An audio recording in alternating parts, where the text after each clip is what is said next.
For decades, professional wrestling operated as a heavily guarded cartel, divided into dozens of strictly isolated regional territories across the United States. The National Wrestling Alliance prohibited promoters from crossing state lines. To unify these zones, a single traveling champion toured the country.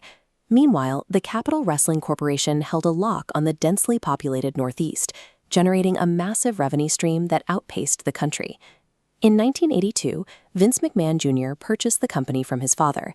He immediately saw that honoring regional borders placed a strict ceiling on potential profits.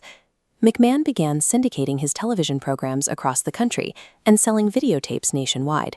By pushing his product out of the Northeast, he effectively declared war on every other regional promoter in the industry. National expansion required massive capital, and local wrestling matches alone couldn't justify the risk. To survive the debt, McMahon needed a mainstream weapon that appealed to audiences who had never watched the sport before.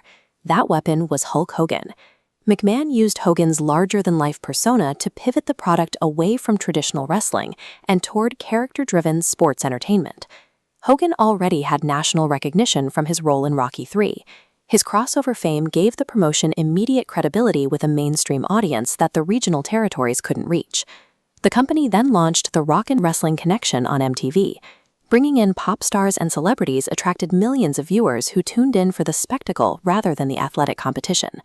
To solidify this new model, McMahon gambled the company's entire future on a single high-stakes event, WrestleMania. If the closed-circuit broadcast failed to draw, the organization faced immediate financial collapse. WrestleMania was a massive success, permanently moving the industry out of local armories and into global stadiums. This era proved that spectacle and personality could outright replace the traditional territory system. The regional borders of the NWA were effectively dead. By the early 1990s, the formula was failing. Fans grew tired of invincible heroes, and a devastating 1994 steroid trial nearly bankrupted the company while destroying its public image.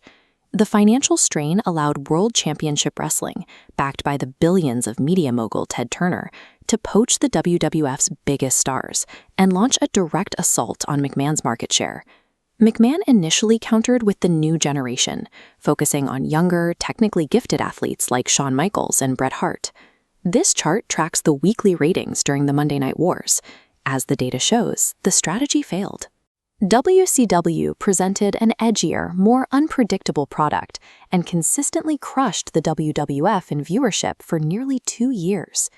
Out-wrestling the competition failed to stop the bleeding.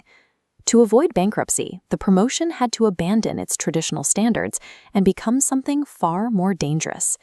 After a real-life backstage betrayal known as the Montreal Screwjob, McMahon weaponized the public's genuine hatred for him.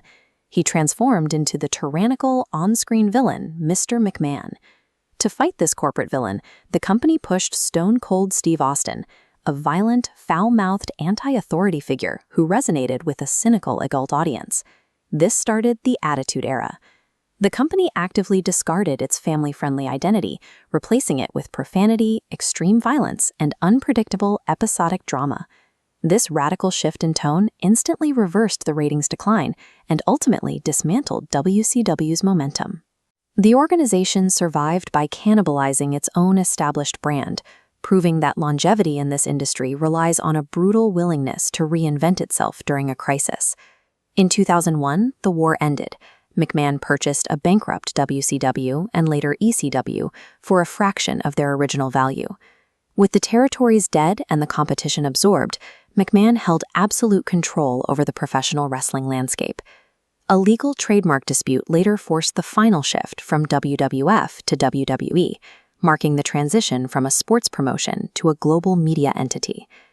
To maintain momentum without external rivals, the company split its roster into internal divisions, Raw and SmackDown, effectively manufacturing its own competition. Subsequent eras became exercises in global management, focusing on brand stability and massive international rights deals, rather than the desperate fights for survival that defined the previous decades.